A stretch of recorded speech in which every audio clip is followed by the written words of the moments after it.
예수님께서 오늘 주시는 말씀을 보면 유대인들이 예수님의 말씀을 깨달지 못함을 아시고 이제 계속해서 말씀을 하시죠.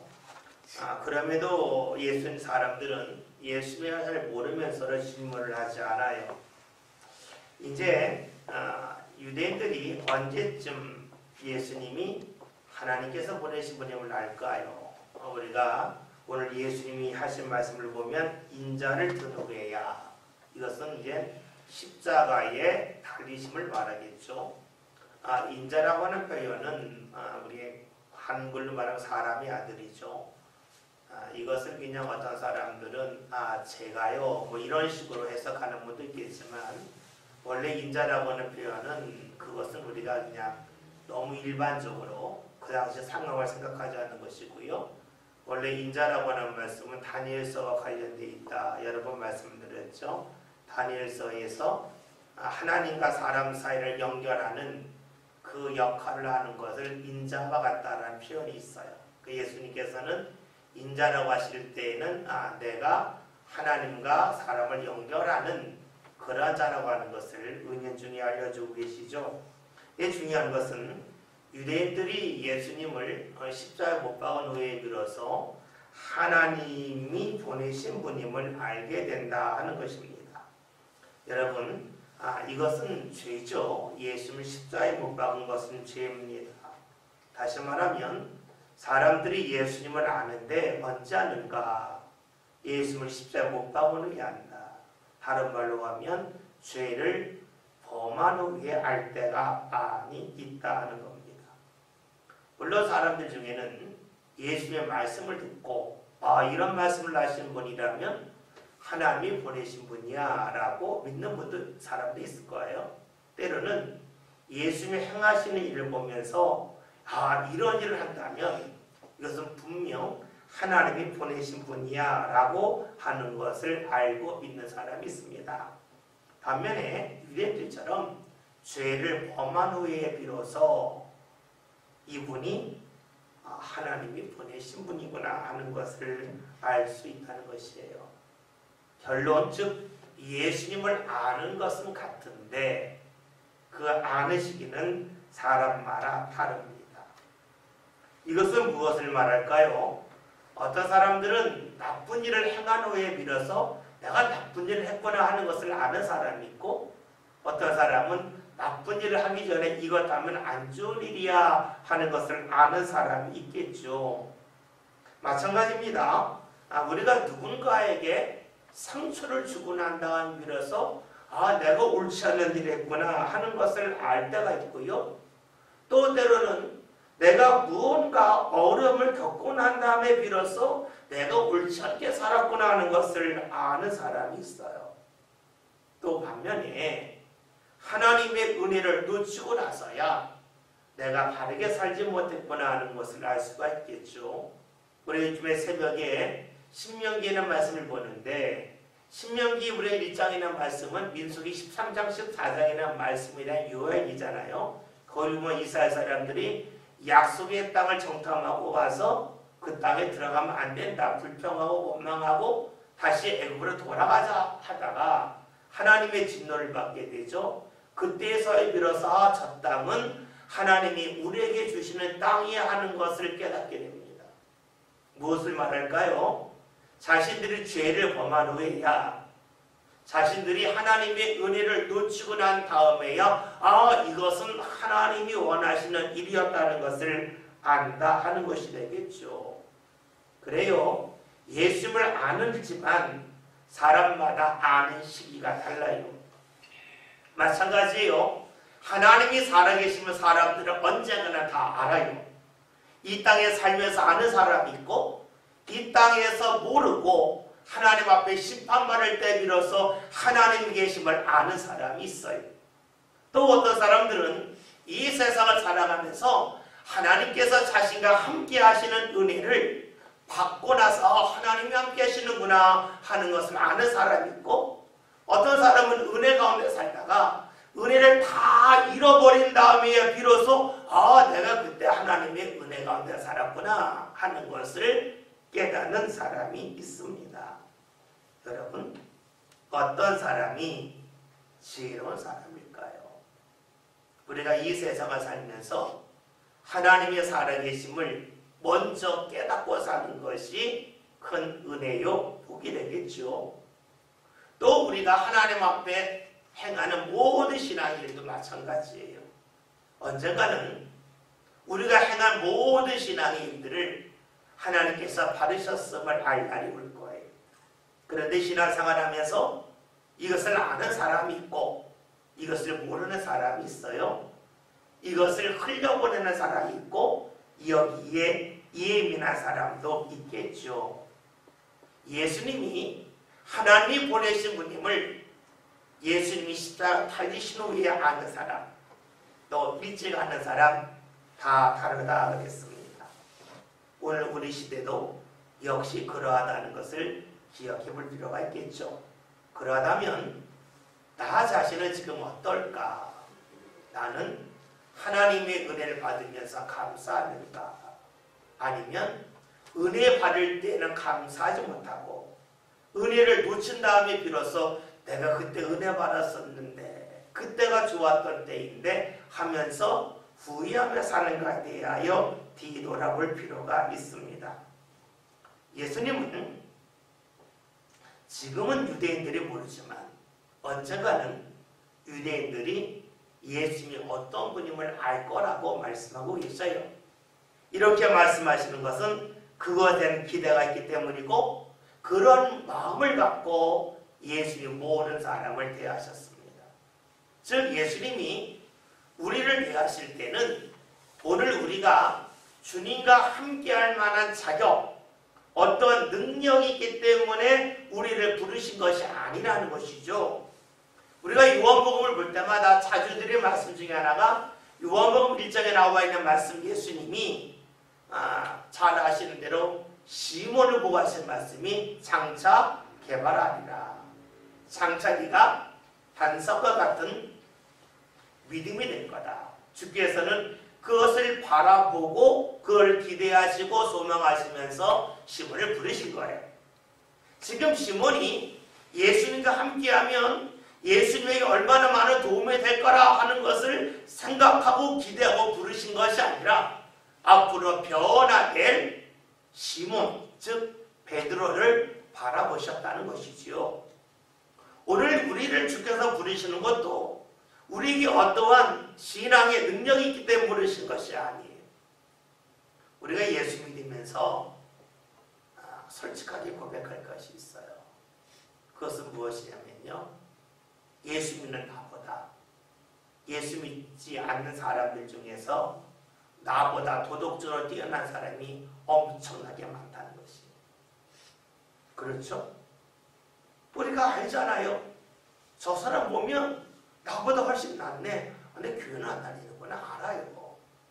그러면 주님께서 강권적으로 부르신다 그러면 도덕적으로 흠이 많은 우리를 먼저 부르실 것이 아니요, 도덕적으로 나보다 더 깨끗하고 순결한 사람을 부르셔야 되잖아요.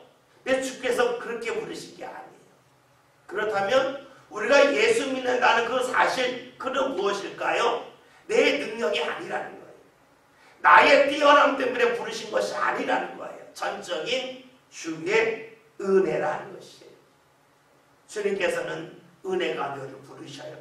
그리고 무엇을 기대하실까요? 은혜를 받으면서 우리 자신이 내가 능력이 있어서 내가 뛰어나서 은혜 받은 것이 아니라 하나님이 나를 사랑하셔서 내게 은혜를 베푸시는구나 하는 것을 우리 자신이 깨닫기를 원하셔요.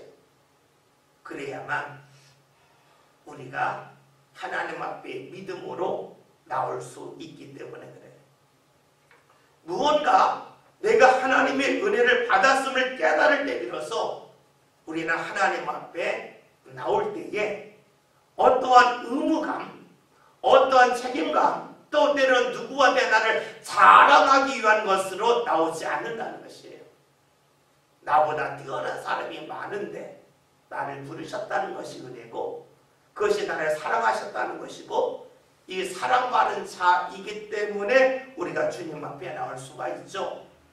주께서는 그것을 기대하시고 베드로 베드로를 부르신 거예요.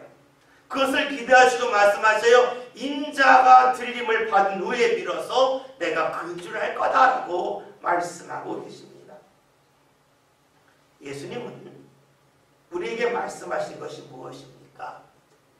원수마저도 사랑하라 라고 말씀하시는 거예요. 그 이유는 어디 있을까요? 우리가 도덕적으로 뛰어났기 때문이 아니라 내가 예수를 믿고 주의 은혜를 받았을 때 일어난 현상이 무엇일까요? 그것은 다른 사람이 나보다 부족할 때에 왜 부족해? 왜 능력이 없어? 하는 것이 아니라 부족한 나를 주께서 받아주셨는데 그렇다면 나도 나보다 부족해 보이는 사람, 때로는 원수와 같은 사람도 받아주는 것이 마땅하지 않겠는가 하는 마음을 자연스럽게 가질 수밖에 없다는 것이지요. 여러분, 예수님이 이 세상을 어떻게 사셨을까요?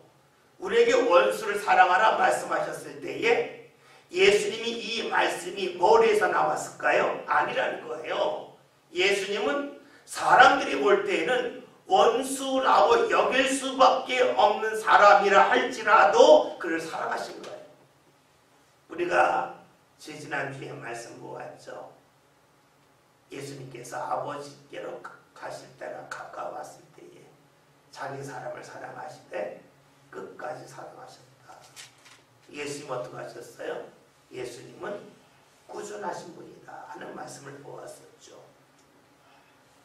예수님은 베드로를 보면서 꾸중할 만한데 꾸준하게 사랑하시고 가룟유다를 보면서 네가 어찌를 팔 수 있냐 꾸중할 만한데 그를 꾸준하게 사랑하셔서 그의 팔을 씻겨주신다. 즉 예수님은 하나님의 마음, 하나님의 어떠한 품위를 계속해서 잃지 않으셨다는 말씀을 보았었죠. 예수님은 본인이 사셔요. 그리고 말씀을 전하시는 거예요. 그래서 우리가 자주 인용하는 사도행전 1장 1절의 말씀을 예수님께서 행하시고 가르치심부터 시작했다는 말씀이 나와 있죠. 그래요. 예수님은 행한 후에 말씀을 전하셨어요. 그렇다면 예수님의 말씀은 머리에서 나온 게 아니에요. 예수의 말씀은 이론이 아니에요. 삶이에요.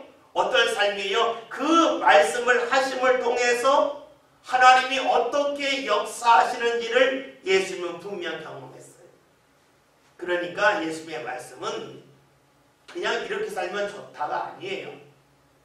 이렇게 내가 행하고 말씀을 전하는 이유는 내가 이렇게 행하는 가운데서 하나님이 나와 함께 하셨다고 하는 것을 사람들이 깨닫기를 원하셔요. 사람들이 이를 경험하길 원하시죠. 그래서 예수님이란 말씀하시잖아요. 29절의 말씀 볼까요? 제가 읽을게요. 나를 보내신 이가 나와 함께 하시도다. 나는 항상 그가 기뻐하는 일을 행함으로 나를 혼자 두지 아니하셨느니라. 예수님의 말씀이 뭐예요? 예수님이 하나님이 기뻐한 일을 했더니 하나님이 항상 예수님과 함께 하셨다라고 말씀하고 있어요. 하나님이 함께 하신 이유가 어디 있습니까? 예수님이 사람의 몸을 입고 오신 하나님이기 때문입니까? 아니라는 거예요.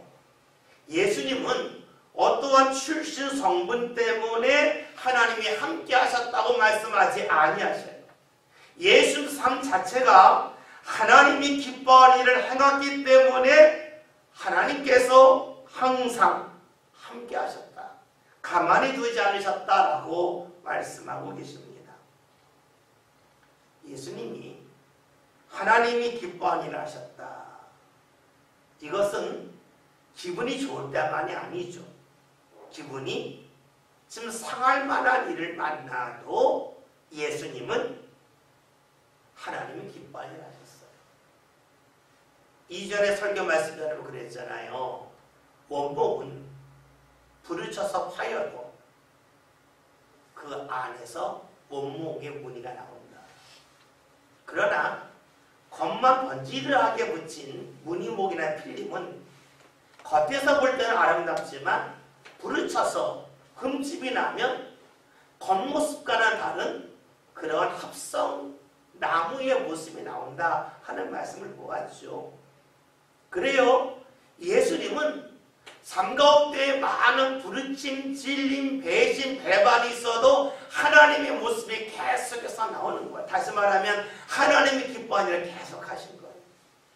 기분 나쁘니까 하나님 기뻐하는 일 안 하겠다는 게 아니에요.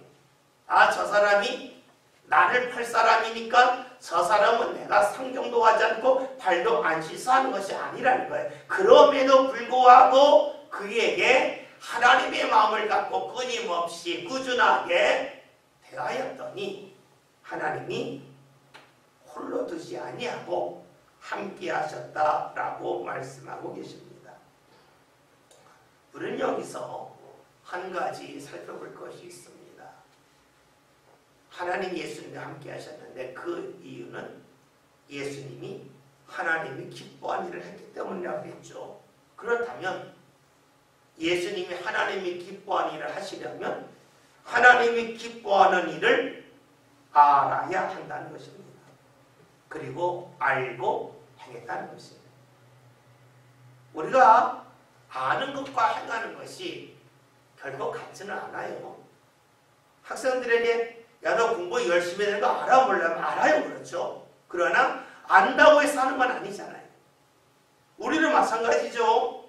하나님 앞에 늘 감사하며 사는 거 알아요? 몰라요? 알아요. 그러나 그것이 안다고 해서 행해지는 것은 아닙니다. 그러니까 우리가 하나님이 기뻐하는 일을 한다는 것이 결코 쉬운 일이 아니에요. 왜냐하면 하나님이 기뻐하는 일이 내가 기뻐하는 일과 일치한다면 그건 쉬워요. 내가 기쁜 대로 살면 하나님도 기뻐하시기 때문에 그렇죠. 내가 기뻐하는 것과 하나님이 기뻐하는 것이 일치하지 않을 때에 문제가 된다는 것이죠. 우리가 잘 알고 있는 말씀 중에 이사야 55장이 있죠. 하나님이 하시는 말씀이잖아요. 내 생각이 너희 생각과 다르다. 내 길이 너희 길과 다르다. 말씀하셨어요. 여러분, 그러기에 우리가 하나님이 기뻐하는 일을 알았다 할지라도 그것을 하려고 할 때에 두 가지 문제가 발생해요. 첫째는 하나님이 기뻐하지만 내가 기뻐하지 않을 수 있어요. 그러니까 하나님이 기뻐하는 일을 하려고 할 때는 나 자신과의 갈등이 있어요. 두 번째는 무엇일까요? 하나님이 기뻐하는 일이 나랑만 다른 게 아니라 다른 사람과도 달라요. 그러니까 하나님이 기뻐하는 일을 할 때에 첫 번째는 나 자신과 갈등이 있지만 그 일을 할 때에 다른 사람과 나 사이에 갈등이 생겨요. 그러니까 하나님이 기뻐하는 일을 안다 할지라도 그 일을 행하는 것이 결코 쉬운 일만은 아닙니다. 어려움이 있다 하는 것입니다. 그래서 우리가 하나님이 기뻐하는 일을 알았다 할지라도 끝까지 그 일을 하기는 쉽지가 않습니다. 아주 잠시 동안은 할 수 있겠지만 계속해서 주님이 기뻐하시는 일을 행한다고 하는 것은 쉬운 일이 아니지요. 오늘 말씀, 예수님이 하시는 말씀, 나는 항상 그가 기뻐하는 일을 행함으로, 중요한 항상이죠. 항상 행했다는 것입니다.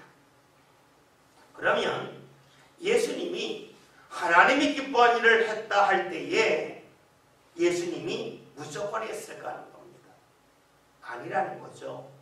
하나님이 기뻐하는 일을 할 때에 하나님이 함께 하심을 느꼈기 때문에 그 일을 계속할 수 있었다는 거예요. 함께함에 기쁨이 있으니까 사람들이 별로 좋아하지 않아도 하나님의 일을 행했다고 하는 것을 알 수가 있습니다. 예수님은 사람이 기뻐하는 일도 알았을 거고 하나님이 기뻐하는 일도 알았습니다. 이 중에서 무엇을 택합니까? 하나님이 기뻐하는 일을 택합니다. 왜 그랬을까요? 그것은요, 하나님이 더 소중했기 때문에 그래요. 우리가 씨앗을 심습니다. 그리고 열매를 거두죠. 만약에 씨앗을 심었는데 이 씨앗이 열매보다 가치가 더 많은 거다 하면 심지 않죠. 다시 말하면 씨앗을 심는 것은 투자예요. 포기예요. 왜냐하면 열매를 거두기 위함이에요. 그러니까 열매가 소중한 걸 알기 때문에 씨앗을 포기할 수 있는 거예요. 뿌릴 수 있는 거예요. 심을 수 있는 것이에요. 마찬가지죠. 예수님도 사람의 기쁨과 하나님의 기쁨이 있는데 사람의 기쁨을 내려놓고 하나님의 기쁨을 붙잡은 것, 이것이 더욱더 크다고 하는 것을 알았기 때문입니다. 예수님은 하나님이 기뻐하는 일을 아셨어요. 어떻게 하셨을까요? 하나님이 함께 하심에 대하여 예민했기 때문입니다. 여러분, 예민하다는 것은 저절로 이루어지지 않습니다. 자신이 집중하는 마음이 있을 때에 예민해질 거예요. 이 예민해진다는 것은 노력해서 예민해질 수도 있고요. 때로는 자연스럽게 예민해질 수도 있어요. 부모들이 자녀에 대해서는 자연스럽게 예민해지죠. 사랑하기 때문에 자연스러워요. 그러나 모든 것이 항상 자연스러운 것은 아닙니다. 간혹 우리가 지금 장애인들을 만날 때가 있어요. 시각장애인들을 만날 때가 있죠. 그들의 특징은 청각이 굉장히 발달해 있습니다. 여러분, 그러면 시각장애인들이 청각이 발달한 이유가 시각이 좋지 않기 때문에 하나님이 선천적으로 이 청각을 발달하게 하셨을까요? 아니면 그 시각장애인이 되고 났더니 이 사람이 이 어려움 속에서 자신이 무언가 분간할 수 있는 능력이 귀에 있기 때문에 귀에 더욱더 관심을 갖고 듣는 것에 예민해진 결과일까요? 우리는 시각장애인이 되지 않아서 모르지만 아는 게 있어요. 그것은 사람은요, 길이 없으면 다른 길을 찾는다는 거예요. 눈으로 분별할 수 없으면 분별하기 위해서 귀 쪽에 계속해서 관심을 가져요. 우리가 예전에 핸드폰 있기 전에, 휴대전화 있기 전에는 전화번호 참 잘 읽었죠. 기가 막히게 읽었어요. 왜냐하면 뭐 그렇다고 수첩 갖고 다닐 수도 없고, 그러니까 전화번호 20, 30개를 그냥 외우고 다녔어요. 그리고 누르면서 외웠어요. 지금은 못 외우죠. 왜요? 그냥 저장 기능이 있다고 했더니 쓰지 않는 거예요. 그런데 만약에 휴대전화로 할지라도 저장 기능이 없다면 어떻게 될까요? 사람들이 암기하는 게 발달할 거예요. 무엇을 말해요? 예민해진다는 거죠. 관심을 갖기 때문에 예민해지는 거예요. 그러면 예수님이 하나님이 기뻐하는 일을 아셨다. 거기에 예민했다고 하는 것은 예수님이 거기에 계속해서 집중하고 사셨기 때문에, 하나님에 대하여 너무나 집중하셨기 때문에 하나님이 무엇을 기뻐하시는지를 예수님이 예민하게 아셨다라고 볼 수가 있어요. 바울이 이런 고백하잖아요. 갈라디아서에서 내가 사람들을 좋게 하리라, 하나님을 좋게 하리라, 사람들에게 기쁨을 부어하리라. 내가 사람들에게 기쁨을 부어야 한다면 그리스도의 존재합니다. 뭐예요?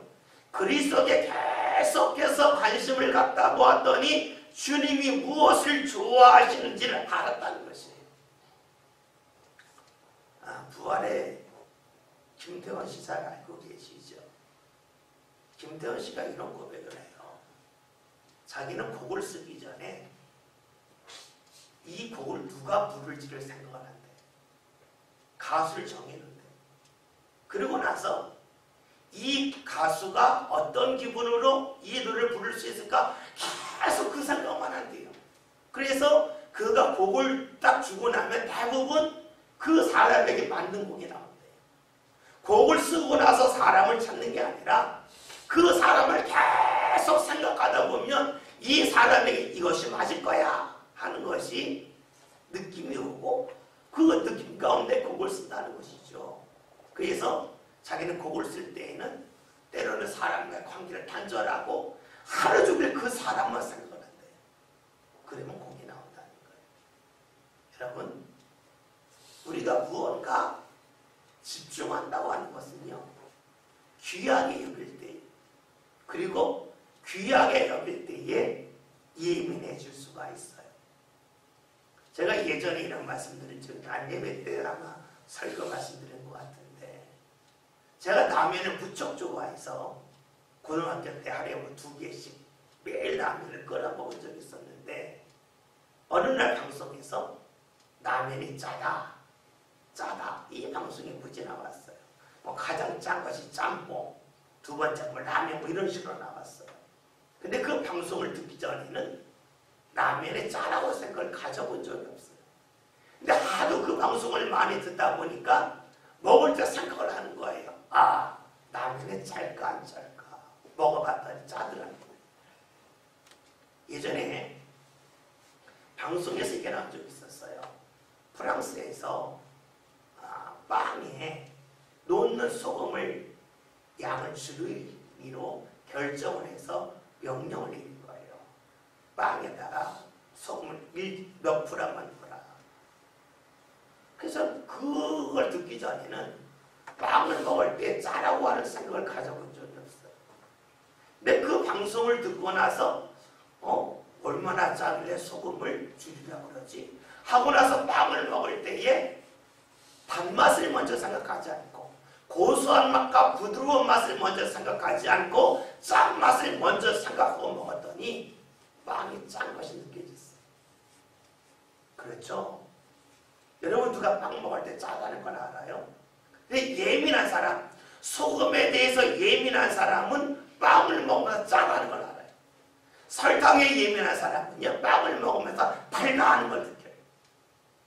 예민하면 보이지 않던 게 보이고 느꼈던 것이 느껴지는 것이에요. 하나님의 일도 그래요. 하나님의 은혜도 그래요. 우리가 하나님의 은혜에 예민해지면 내가 예배를 드려야지 하는 마음이 자연스럽게 들어요. 내가 언신해야지 하는 마음 자연스럽게 들어요. 내가 언신할 때에 불평이나 원망하지 말아야지 하는 게 들어요. 그런데 하나님의 은혜에 예민하지 않으면 어떻게 돼요? 하나님이 무엇을 좋아하시는지, 하나님이 어떤 사람에게 함께 하시고 언제 은혜 주신지를 전혀 몰라요. 이것은요, 오래 믿었기 때문에 하는 게 아니에요.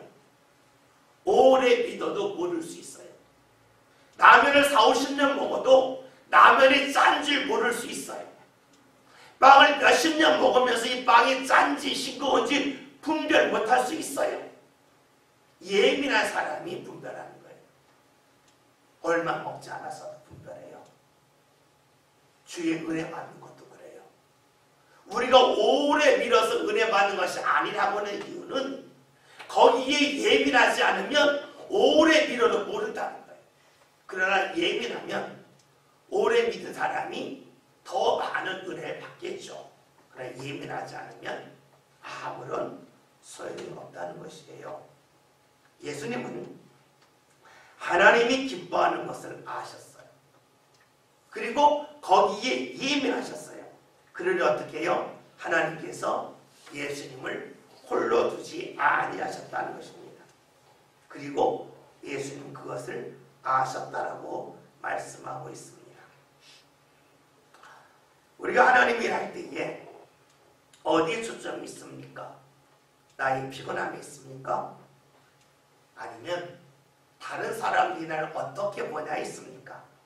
아니면 다른 사람과 내가 얼마나 더 많은 수고를 하고 얼마나 많은 땀을 흘리는가, 그 비교를 먼저 보십니까? 그러다면 하나님의 은혜의 자리에 이르기가 어렵습니다. 예수님이 하나님 일을 하면서 사람들을 얼마나 알아줄까? 여기에 관심을 가졌으면 하나님이 하지 못합니다. 중간에 포기하는 겁니다. 오직 하나님이 기뻐한다고 하는 것을 예민하게 생각했기 때문에 그걸 아셨고 거기에 기쁨이 있었고 거기에 따라서 계속해서 주의를 할 수가 있었죠.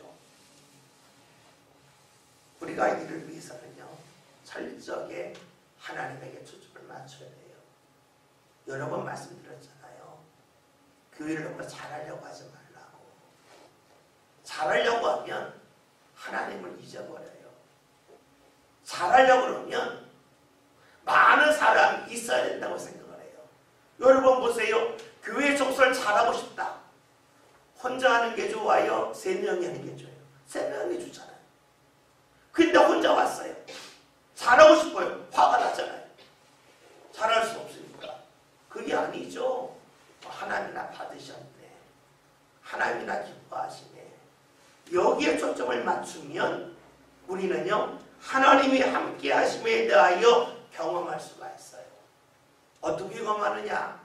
순간적으로 경험할 수도 있지만요, 시간이 지났을 때 알아요. 내가 예전보다 감사하는 게 많아졌네. 어느 순간에 알아요. 우리는 자꾸만 하나님이 함께 하실 때에 내가 물질적인 풍요가 얼마나 있을까 여기에 관심이 많은데요. 며칠 전 새벽기도 시간에 말씀드렸죠. 우리가 신명기 4장이나 말씀이 이런 말씀이 있어요. 하나님의 말씀을 지키라 그러면 너희가 살리라. 이게 무슨 말씀이에요? 원래 이 말씀은요, 이스라엘 백성들이 하나님의 말씀을 지키지 않았기 때문에 약속의 땅에 못 들어갔어요. 그러면 이 말씀은 뭐예요? 하나님의 말씀을 지키며 산다는 것은 하나님의 말씀을 지키면 너희가 약속의 땅에 들어가 산다는 말씀이 원래는 그게 가로가 쳐져 있는 거예요. 그러니까 말씀을 지키며 산다는 것이 말씀을 안 지키면 내가 죽나? 이게 아니라 말씀을 지키면 하나님이 너에게 주시는 약속의 땅에 들어서 산다. 말씀을 지키면 그러면 죽는다는 게 뭐예요? 그 땅에 들어가지 못하고 거기서 죽는다는 거잖아요. 원래 뜻은 그런 뜻이에요. 그리고 우리가 알 수 있는 것이 있죠. 우리가 하나님의 말씀대로 살 때에 하나님이 내게 허락하실 은혜를 내가 놓치지 않고 경험하며 산다는 것이에요. 물론 그것이 물질의 목으로 나올 수도 있어요. 그런데 그것만이 아니에요. 말씀드렸잖아요. 반찬 하나 넣고 웃으며 먹는 것과 반찬 20가지 넣고 싸우며 먹는 것 중에 뭐가 기쁘고 행복하겠어요? 삶은요, 많고 조금이 있는 게 아니에요. 삶은요, 감사에 따라서 그 사람의 삶의 질이 결정돼요. 감사하는 사람은요, 인상이 좋아져요. 웃어요. 그러나 풍요롭다 할지라도 감사가 사라진 사람은요, 인상이 험악해져요. 그의 생각도 험악해져요. 그러니까 결코 복의 사람이라고 말할 수가 없겠죠. 그런데 하나님을 생각하고 살 때에 여러분 삶을 살펴보세요. 환경이 달라진 사람도 있겠지만 더 중요한 것은 내가 감사가 늘어난다 하는 거예요. 또 있어요. 하나님이 함께 하심을 통해서요, 어느 순간이 되면 자신의 생각이 예전보다 크게 달라졌음을 봐요. 좋은 것이 자꾸 보이고 예전에 몰랐던 아름다운 것에 대하여 기쁨이 찾아오고 그렇게 돼요. 그게 뭐예요? 하나님이 함께 하심을 통하여 나오는 일이에요. 오늘 예수님은 하나님이 기뻐하는 일 하셨다라고 해요. 항상 했다. 그랬더니 하나님이 그를 홀로 혼자 버려두지 아니하시고 함께 하셨다라고 말씀하고 있습니다. 예수님이 왜 개인적인 이야기를 하셨을까요? 혼자 하면 될 걸 왜 말씀하셨을까요? 이유는 예수님이 경험했던 이 일을 우리들도 경험하기를 원하시기 때문에 그래요. 예수님이 자신을 자랑하려고 야 너희는 이런 일 절대 경험하지 못해. 그러나 다른 경험에 나는 하나님이 늘 함께 하셔. 왜 하나님 기뻐하냐 하니까 너희는 못할 거야. 우리와 예수님의 질적인 차이를 알게 하려고 이 말씀하신 게 아니라는 거예요. 그것은 놀림이잖아요. 약올림이잖아요. 그러면 우리를 사랑하는 게 아니잖아요. 예수님은 끝까지 자기의 사람을 사랑하셔요. 십자가에 못 박혀 죽기까지 사랑하셔요. 그 사랑하시는 주님께서 이 말씀하신 것은 예수님과 우리의 질적인 차이를 너희가 깨달아라 하는 것을 알게 하기 위함이 아니라 예수님이 경험했던 이 일을 우리도 경험하기를 원하시기 때문에. 그러니까 오늘 우리가 하나님이 기뻐하는 걸 자꾸 찾을 필요가 있어요. 하나님 앞에 예민해 둘 필요가 있어요. 우리가 예배할 때에도 언제 예배가 잘 됐을까? 언제 예배가 잘 안 됐을까? 자꾸 살펴보는 거예요. 그러다 보니 예민하다 보면 반드시 하나님은 어떻게 해요? 주를 찾으면 주님이 기뻐하는 일을 하려고 하면 주님께서 우리로 하여금 생각나게 하시고 깨닫게 하시겠죠. 그러니까 여러분 자꾸만 살피세요. 하나님이 언제 나를 인도하셨나. 그러면 주께서 함께 하시는 은혜의 자리에 우리가 이룰 수 있다는 것이지요. 30절의 말씀 이렇게 말씀하세요. 이 말씀을 하심에 많은 사람이 믿더라. 사람들이 예수님 하신 말씀을 믿은 거예요. 어떤 말씀이에요? 내가 하나님이 기뻐하려 했더니 하나님이 나와 함께 하신다. 이 말을 믿은 거예요. 왜 믿었냐면 예수님의 말씀을 듣고 뒤돌아봤더니 예수님께서 이적을 행하시고도 자기 자랑을 하지 않는 거예요. 말씀에 놀라운 지혜와 권능이 있을 때에 사람들 앞에다 가르치려고 하지 않는 거예요. 그냥 행하고 하나님께 감사하고 하나님 앞에 기도하는 모습이 있는 거예요. 그 사람들이 아는 거죠. 다른 사람이라면 저 정도 능력이 있을 때에 자신을 자랑할 텐데 자신을 주장할 텐데 하지 않네 하면서 예수님이 하신 말씀이 맞구나. 당신 같은 사람이라면 하나님이 함께할 만하다라고 여겼다는 것이에요. 그런데 오늘 말씀을 주의하여 볼 것이 있어요.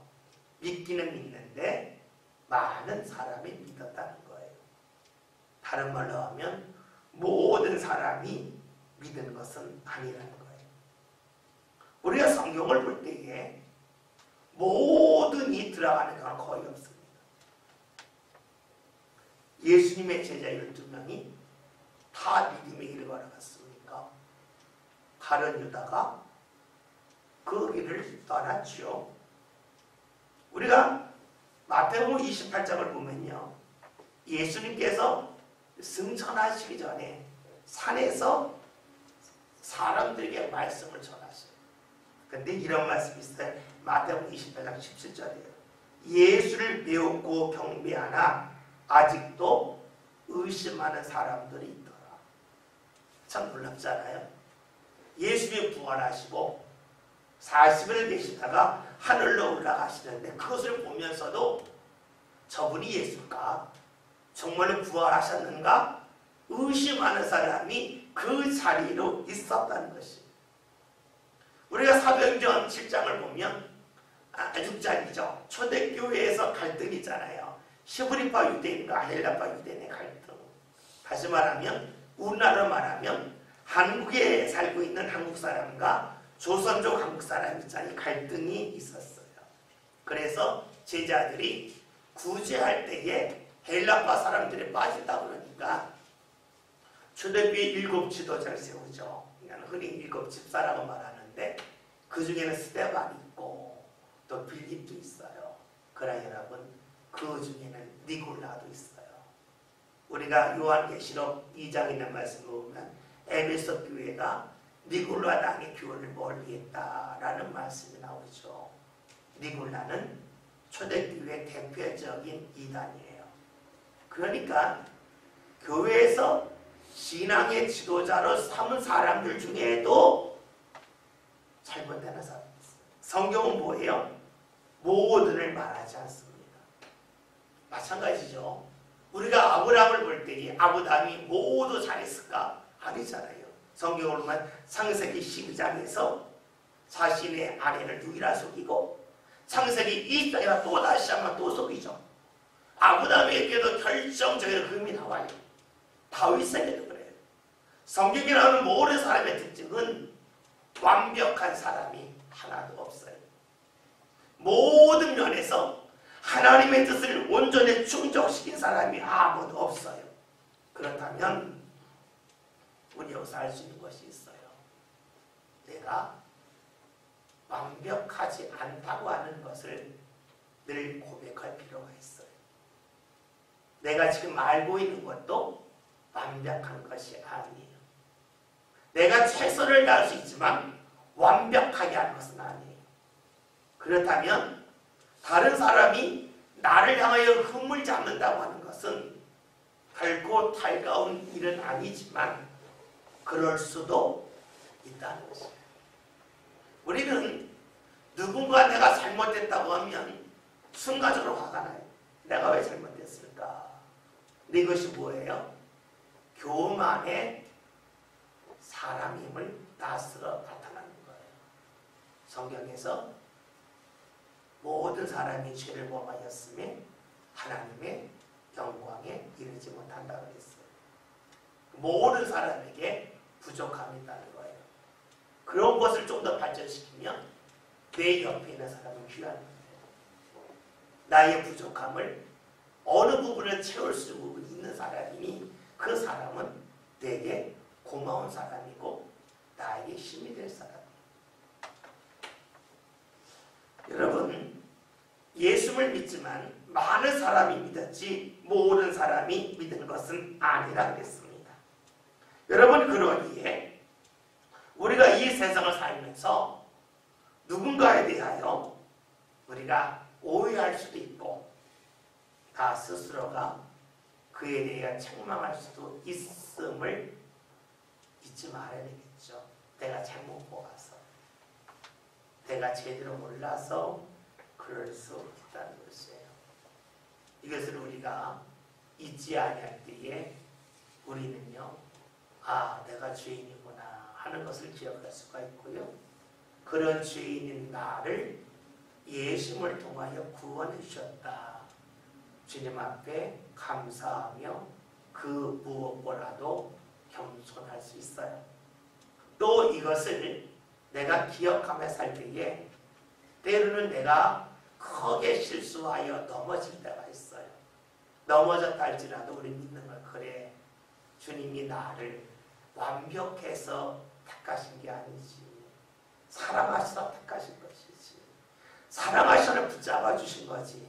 그래, 내가 부족해도 주님 날 사랑할 거야 하면서 주님 앞에서 도망가는 일을 하지 않을 거예요. 오히려 많은 이들이 자신의 부족함이 드러날 때에 도망가고 싶어요. 자신을 감추려고 해요. 그 속에는 무엇이 있어요? 그전에는 내가 부족하지 않았다. 그전에 내가 완벽했다. 그거 아니에요. 그게 얼마나 교만한 거예요. 내가 부족했다. 이것을 인정한다면 내가 크게 실수하고 넘어졌다 할지라도 주님하고 도망가거나 피해가지는 아니하겠죠. 오늘 말씀 중에서 많은 사람이 믿었다 그랬어요. 그럼 우리가 알 수 있는 것이 있어요. 처음부터 믿고 끝까지 믿은 사람도 있을 거고, 믿다가 안 믿은 사람도 있을 거고, 안 믿다가 믿은 사람도 있겠죠. 모든이 아니기 때문에 여러 가지 가능성이 있어요. 이것은 무엇을 말합니까? 믿음은 어느 순간에 무너질 수 있어요. 믿음은 어느 순간에 사라질 수 있어요. 그래서 우리가요, 믿음은 자랑할 것이 아니에요. 왜냐하면 믿다가 믿음의 길을 떠날 수도 있고, 안 믿었던 이가 더 큰 믿음의 사람으로 성장할 수도 있고 모르는 거예요. 그래서 우리가 늘 주님 앞에서 겸손한 모습, 하나님, 제가 부족한데 저를 사랑해 주시는군요. 제가 뛰어나서 제 기도에 응답해 주신 것이 아니지요. 앞에서 말씀드렸죠. 믿지 않지만 믿는 나보다 뛰어난 사람이 얼마나 많아요. 목사보다 더 믿음이 좋은 교인이 얼마든지 있어요. 그러니까 목사가 다른 사람보다 믿음이 탁월해서 됐다? 그 마음도 가질 필요가 없어요. 여러분들도 마찬가지예요. 내가 기도에 응답받은 것은 내가 도덕적으로 뛰어나기 때문이다 아니에요. 내가 하나님에게 예민하기 때문에, 하나님을 절실하게 찾기 때문에 그런 믿음을 주께서 기억하셔서 내게 기도의 응답을 주시는 거예요. 그래서 우리가 늘 겸손하게 살 필요가 있을 겁니다. 신앙생활 하다 보면 우리가 자꾸만 처음을 기억하지 못할 때가 있어요. 주님이 죄인이 나를 구원해 주셨다. 그리고 내가 예수님이 아니라면 여전히 죄인이라고 사실을 잊을 때가 많습니다. 여러분, 그것을 잊지 맙시다. 그래야 저와 여러분이 다른 사람과 나를 비교하는 일, 그리고 다른 사람에 대하여 예민해지는 일이 아니라 하나님에 대해 예민해질 수가 있고, 어느 자리에 있든지 간에 겸손할 수 있고, 우리의 삶에 늘 감사가 넘쳐서 주께서 우리와 함께 하시는 예수님의 고백, 내가 하나님이 기뻐하는 일을 항상 했다. 하나님이 나를 홀로 있게 하지 않았다. 이 고백이 우리 삶 가운데 나올 수 있는 고백이 될 수 있기를 바라겠습니다. 기도합니다.